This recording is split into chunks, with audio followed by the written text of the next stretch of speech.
día y 60 noches para tenerlo aquí, ministro. En verdad Ay, fueron lo como Sabina. 70. Bueno, estaba reclamando su posición antigua como panelista del primer café, pero ahí Sí, está estoy en el puesto que era de Sebastián de Polo, digamos. Estoy sentado en una silla prestada. ¿Ah, sí? Claro que sí. ¿Y qué tan cómoda o incómoda le resulta la silla de No Sebastián? hay ningún problema. ¿No? No hay ¿No? ningún problema. Aquí hubo amistad cívica.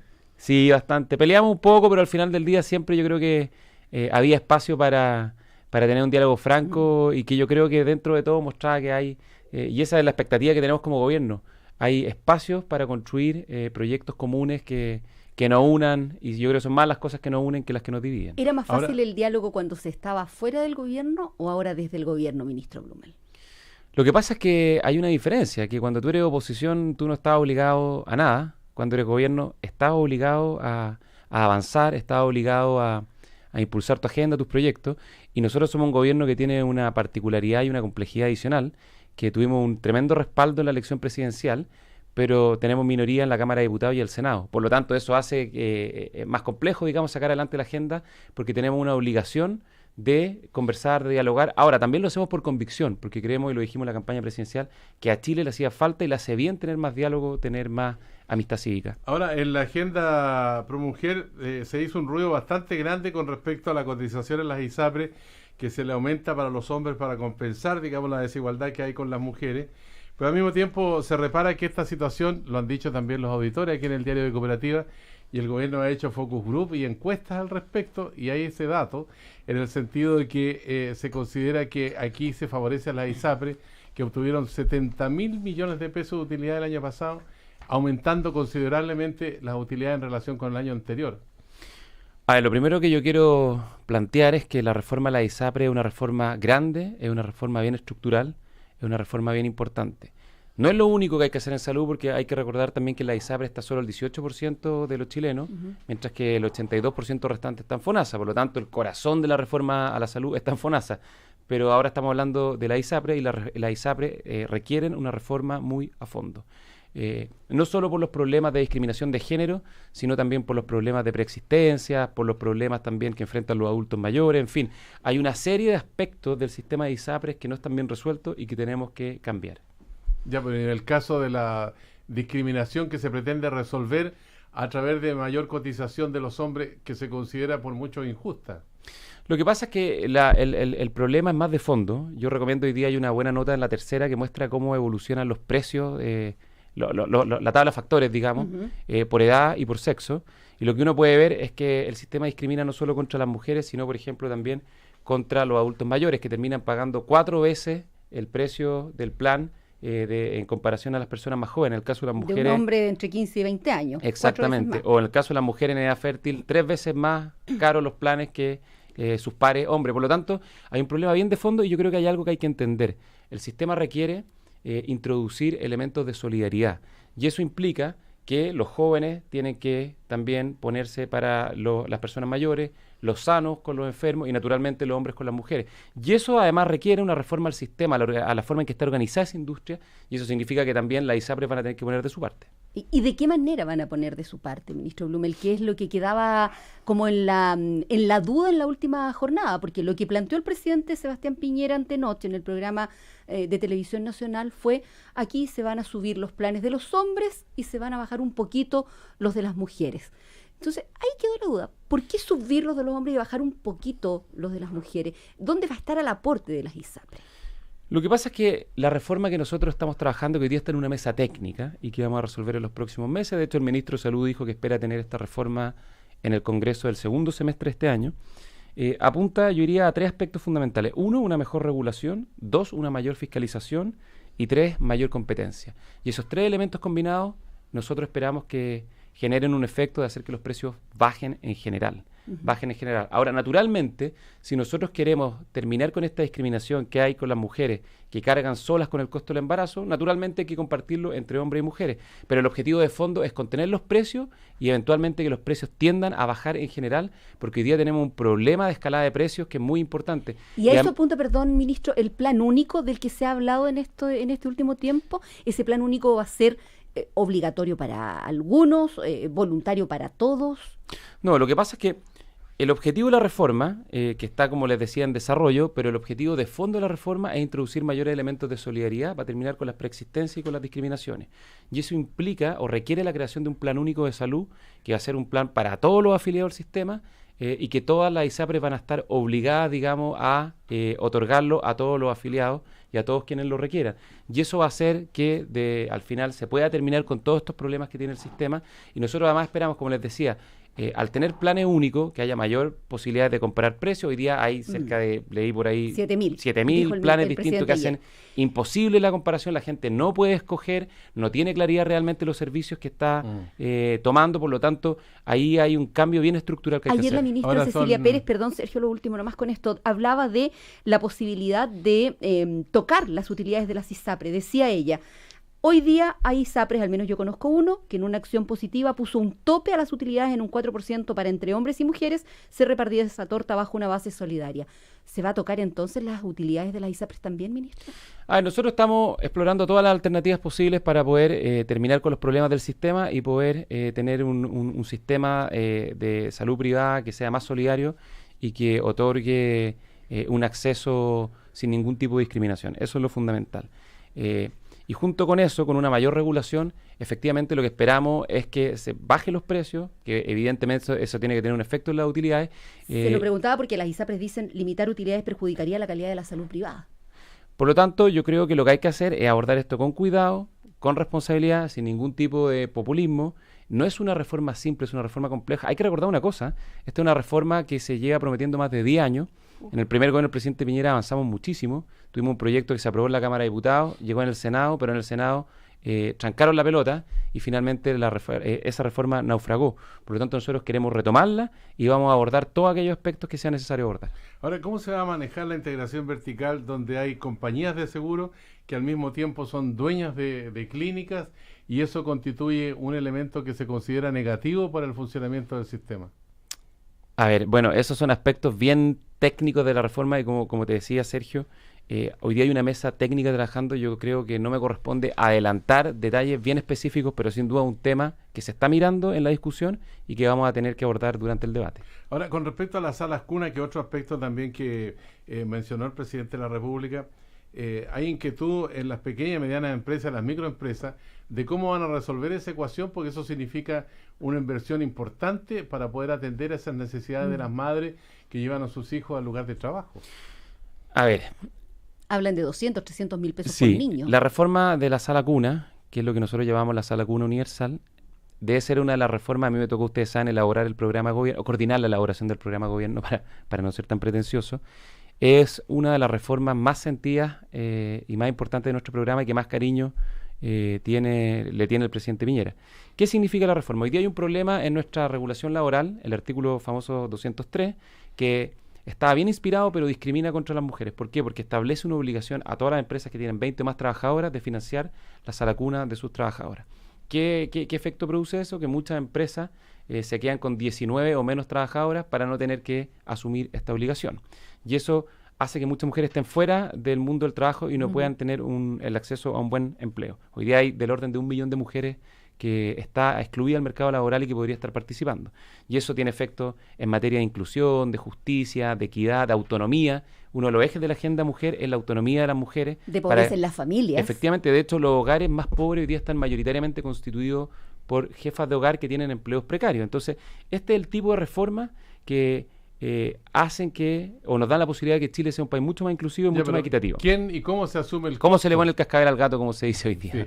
Como dice el ministro de Salud. Bastante simple. Lo que nosotros vamos a hacer es que vamos a hacer una reforma que lo que va a hacer, por una parte, es establecer una obligación de que todas las empresas tengan que asumir el pago de la sala cuna para todas las mujeres trabajadoras o para todos los hijos de trabajadores. Ese pago o ese costo va a ser financiado por el Estado. Tenemos que ver el mecanismo exacto porque hay un escenario de restricción fiscal, pero en el caso de las pequeñas y medianas empresas va a ser asumido con un aporte de recursos públicos. Y lo que es más importante es que el costo de la sala cuna se va a dividir en parte equitativa entre el padre y la madre, si es que ambos trabajan, de forma tal de que no se cargue o se concentre las trabajadoras, sino que como corresponde, porque todos somos hijos de padres y madres se pueda asumir en forma equitativa. Perdón, ¿entonces lo van a pagar los trabajadores o una parte también va a corresponder al empresario o una parte va a ser aportada desde el Estado? Repito porque es importante que esto que sea claro. Hoy día la obligación está para todas aquellas empresas que tienen 20 o más trabajadoras. Y es responsabilidad de la empresa. Efectivamente. Va a seguir siendo responsabilidad de las empresas, lo vamos a extender a todas, pero la parte que toca a aquellas empresas que hoy día no tienen la obligación, estamos hablando fundamentalmente de las pymes, va a ser financiada con recursos públicos. Perfecto. El Estado se hace cargo entonces. Efectivamente, para no recargarle la mano a las pymes respecto a un costo que es bien relevante, que puede afectarle, digamos, puede ser el equivalente a un sueldo mínimo a un trabajador. Efectivamente, pero que es importante para la inclusión, que es importante para el acceso de las mujeres al mundo del trabajo. Estamos conversando Ahora, con el ministro. Yo quiero también ser bien preciso en eso, porque hoy día hay que ser bien responsable con lo que uno dice. Hoy día hay una mesa técnica y lo que el monto del financiamiento y la forma en que esto se financia es algo que se está discutiendo en esa mesa técnica, y ese proyecto lo vamos a conocer en las próximas semanas o en los próximos meses, pero relativamente pronto. Estamos conversando con el ministro secretario general de la Presidencia, Gonzalo Blumen, aquí en el Diario de Cooperativa. Ministro, usted es el enlace entre el Ejecutivo y el Poder Legislativo. En el Congreso, conversando con el presidente del Senado hace algunos días, me decía, aquí hay sequía legislativa, y eso también se ha divulgado por los medios. Hay otros parlamentarios que ven esa misma situación. La pregunta concreta es, no si hay sequía legislativa o no, sino cuál es la carta ANAN que tiene el gobierno para enviar proyectos al Congreso y que sean analizados, y en qué tiempo suponen que podrían ser despachados, porque aquí hay expectativas en cuanto a la equidad de la mujer, en cuanto a la situación, por ejemplo, de las salas cunas que usted menciona. Sí, bueno, esto yo lo conversé con el presidente del Senado. Lo primero que hay que hacer, ver, es que el Ejecutivo tiene un rol colegislador, no es el legislador. El legislador es el Congreso, son los parlamentarios, y aquí yo creo que también estamos cometiendo un error de foco, en que de una u otra manera la discusión pública siempre la terminamos transformando en una ley o en la discusión de una iniciativa legislativa, cuando no es el único camino para abordar los asuntos públicos. Un camino muy importante, posiblemente el más importante, pero el Ejecutivo cumple un rol colegislador y los legisladores tienen sus facultades y atribuciones para discutir proyectos que sean de interés del legislador. De hecho, el mismo presidente del Senado, Carlos Montes, señaló que en el Senado tenían más de 1.200 iniciativas pendientes. Más de 1.200 iniciativas pendientes, lo que da cuenta de que tienen suficiente trabajo y responsabilidades que asumir en el corto plazo. Dicho eso, lo segundo que yo quiero decir es que nuestro programa de gobierno contempla del orden de 800 compromisos. Hoy día me toca a mí dar la cuenta pública, así que tengo la información bien fresquita. La pueden seguir por Facebook Live, además, si están interesados. Lo haremos. Son del orden de 800 compromisos, de los cuales poco menos de la mitad, unos 350, son proyectos de ley. Son proyectos de ley. ¿Incluido la reforma de las pensiones? Por supuesto, por supuesto. ¿Cuáles son las claves de la reforma de las pensiones? Antes de ir a las claves de la reforma de las pensiones, vamos de lo general a lo específico. Respecto al tema de la sequía legislativa puntual, que es una crítica que yo creo que tiene muy poco fundamento, si uno hace un balance del avance de la agenda legislativa de este gobierno, yo la comparación la encuentro que es una tontera. Creo que no tiene ningún sentido hacer comparaciones, porque esto no es quien hace más leyes, sino quien hace mejores leyes y quien mejora más la calidad de vida de los chilenos. Pero si uno hace la comparación, lo que tiene es que en los 2 primeros meses de la actual administración se han empujado o impulsado 14 nuevas iniciativas legislativas, considerando proyectos de ley nuevos o indicaciones sustitutivas, que es el equivalente a un proyecto de ley nuevo. Y en el caso del gobierno anterior, en sus 2 primeros meses, ¿saben cuántas iniciativas fueron? 14, coincidencia, o 13 creo. Básicamente la misma cantidad de proyectos. El gobierno anterior tenía sus prioridades, nosotros tenemos nuestras prioridades, y ya estamos discutiendo en el Congreso importantes proyectos en materia de reactivación económica, como el proyecto de ley de proinversión. Estamos discutiendo iniciativas sociales muy importantes con foco en la clase media, como una nueva ley de fármacos para bajar el precio de los remedios, o como el aumento o la extensión de la gratuidad para los estudiantes técnicos profesionales. Son 14 nuevas iniciativas, por lo tanto, en ese sentido, incluso si uno toma los estándares típicos, que yo insisto, a mí no me gustan, encuentro que no es una buena fórmula poner un gráfico de barra y comparar quién mandó más o menos proyectos, pero si hacemos esa comparación, las cifras son prácticamente idénticas. Y lo tercero que quiero decir es que efectivamente nosotros vamos a seguir desplegando en las próximas semanas y meses, y eso es lo que el presidente va a señalar claramente en la cuenta presidencial del 1 de junio. Acuérdense que la cuenta pública cambió del 21 de mayo al 1 de junio. Sí.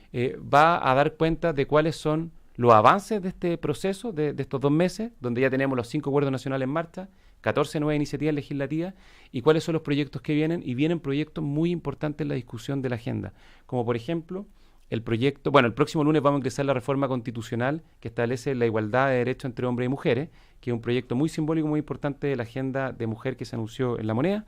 Adicionalmente, vamos a avanzar en los próximos días con la reforma que termina con el CAE, el Crédito Con Aval del Estado, que también es como una promesa eterna que no se ha cumplido y la vamos a ingresar en los próximos días. El presidente Piñera va a dar los detalles en su cuenta presidencial y vamos a seguir en los próximos meses con proyectos tan importantes como la reforma tributaria o, por ejemplo, la reforma a las pensiones. Reforma tributaria, aunque los empresarios están diciendo desde la última jornada por lo menos que lo que quieren es que se priorice la simplificación por sobre la rebaja de impuestos. Y tienen toda la razón. Ya. Tienen toda la razón porque ¿cuál es el problema? Va a ir en esa línea. Va a ir en esa línea. Los eso. detalles los va a anunciar naturalmente el presidente y el ministro de Hacienda. No me corresponde a mí adelantarlo. Pero tienen toda la razón porque hoy día Chile enfrenta un problema fiscal bien grande. Tenemos un problema fiscal en simple significa que estamos gastando más de lo que producimos. Lo mismo que pasa en un hogar, cuando el presupuesto se dispara y está por sobre los ingresos, uno se empieza a endeudar. Chile enfrenta una situación similar. Tenemos que corregir ese problema y tenemos que recuperar una senda de responsabilidad fiscal para que Chile vuelva a crecer, porque si Chile crece, hay inversiones, y si hay inversiones, hay empleo, y si hay empleo, aumentan los sueldos. Por lo tanto, es fundamental avanzar en esa dirección. Y hoy día tenemos un sistema tributario que no es pro crecimiento, no es pro ahorro, no es pro inversión, no es pro empleo, que es muy engorroso y que al final del día genera un montón de complicaciones que lo único que agradecen y hasta cierto punto que agradecen esa reforma son los contadores porque han tenido mucho más trabajo desde que se aprobó la reforma tributaria del gobierno anterior. Ministro Gonzalo Blumen, usted participó en el debate acá en el Primer Café acerca de la identidad de género y la adopción homoparental. ¿Cuál es su posición con respecto a esos dos temas? Yo creo que mi posición no tiene mayor relevancia. Lo Como ministro de importante Estado, es la gobierno. posición del gobierno y de nuestro programa. Y en ambas materias el presidente de la República ha fijado una línea muy clara. En materia de identidad de género, asumir que hay un tema que hay que legislar, que hoy día la legislación actual, las leyes no lo resuelven bien, que tiene que ver con la dignidad de las personas trans, y nosotros hemos planteado una propuesta a la comisión mixta que básicamente lo que hace es establecer un proceso de cambio de identidad de género expedito para los mayores de edad. En el caso de los adolescentes entre 14 y 18 años, un proceso a través del juez de familia con un rol fundamental de los padres, y en el caso de los niños, procesos de acompañamiento para poder apoyarlos en ese proceso. Algo que les provocó bastante problema internamente en Chile Vamos. ¿Cuándo sale ese proyecto de identidad de género? Hoy día está en la ministro? comisión mixta, para que la gente entienda un poco. A mí me gusta porque he entretenido el proceso legislativo explicar. La comisión mixta es una última instancia que se genera en el Congreso cuando hay una discrepancia entre la Cámara de Diputados y el Senado. Finalmente la comisión mixta resuelve. Nosotros presentamos un proyecto a propósito de los proyectos que hemos presentado al Congreso y se está discutiendo ese tema y esperamos que se resuelva ojalá en el mes de junio. En el fondo que no vaya a quedar atrás porque entra esta agenda feminista y porque entran los No, porque anuncios la comisión, esto es parte Piñera como el de la 1. técnica legislativa. Las comisiones mixtas ocupan su propio espacio y no están taponeando las comisiones. Son comisiones distintas a las comisiones tradicionales como las de salud, Junio la de sale. educación. Esperemos, no depende de nosotros, depende más bien del legislador. La propuesta del Ejecutivo del Gobierno ya está en el Congreso y se está discutiendo y se está tramitando. Y No adopción no importa que la UDI no esté de acuerdo, al igual que la adopción homoparental. No, a nosotros nos importa la posición de toda nuestra coalición. Lo hemos dicho una y otra vez y yo en eso voy a ser muy majadero.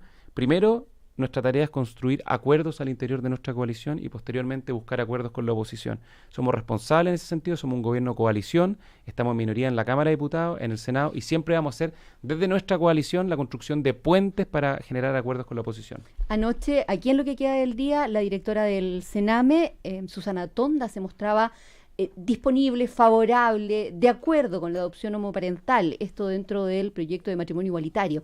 ¿Esa va a ser la postura del gobierno, ministro Blumen? Bueno, esa reforma hoy día se está discutiendo en el Congreso. Hay un plazo para presentar una indicación sustitutiva que, para que la gente sepa, es como un proyecto nuevo completo en la Comisión de Familia de la Cámara de Diputados. La tramitación se reinicia de vuelta, estamos en semana distrital, o sea, el Congreso, los parlamentarios están en regiones, se retoma la próxima semana, el 30 de mayo, el plazo para retomar la discusión de esa iniciativa. En ese momento el Ejecutivo, el Gobierno, el Presidente va a presentar su propuesta, y la propuesta, insisto, no me corresponde adelantarla, pero el eje central es 1, foco en los niños; 2, agilizar los procesos; y 3, hacer carne el principio que dijo el Presidente durante la campaña. Los niños van a ser la prioridad, el foco va a estar en el interés superior del niño, idealmente procurar el mejor hogar y la mejor familia posible en base a una serie de criterios objetivos que los va a resolver el juez. Pero ¿Y ahí entran las parejas homoparentales? Pero una reforma que a priori no debiese excluir a nadie, porque en el fondo son los criterios y el interés superior del niño lo que importan, pero procurando naturalmente que existe un ambiente donde pueda haber un padre y una madre, pero abierto siempre a todas las alternativas, porque finalmente el juez resuelve en base a una serie de criterios objetivos. Los detalles de la propuesta van a estar cuando se ingrese al Congreso. Ya, pues así se nos pasó volando el tiempo, ¿ah? Sí, ya terminamos. Es ya más corto que el primer café, pues, ministro Blumel. Es más corto. Ahora el primer Pero en el café me dejan hablar menos. Lo alargaron a 1 hora y media. Queremos agradecerle a Gonzalo Blumel Maquiver, con antepasados en la historia de Chile. Radical. Así es nomás. Radical, pues, sí. Secretario General de la Presidencia, músico, ingeniero, militante de Bópoli. ¿Le queda tiempo para la música o no? Tarde en las noches ensayamos con el grupo, hay que robarle horas a la noche porque en el día quedan poquitas. Porque hay que tener vida también, dice usted. Hay que tener vida y además que esa vida es importante para hacer bien el trabajo. Si al final las personas nos nutrimos también de otras cosas que van incluso mucho más allá del trabajo y también son importantes. Ya, pues por ahí andaba Mauricio Jürgensen, vamos a ver acaso lo invita para hablar de música también. Cumplí 40 años el año pasado, la semana pasada, y me regalaron el libro de Mauricio. De Mauricio Jürgensen. Que lo disfrute cuando tenga Tiene que tiempo. traerlo para hacer la autografía. El dulce pate. Me lo tengo que leer primero. Muchas gracias, Muchas gracias a ministro, ustedes y felicitaciones a Sergio, que está con una sonrisa hoy día por el triunfo y clasificación de Feliz. Colo-Colo. Llegó feliz a las Por 6 lo de la menos mañana. seguimos en camino. Algo es algo, después de 11 años. Gracias, chao, adiós. Chao, chao.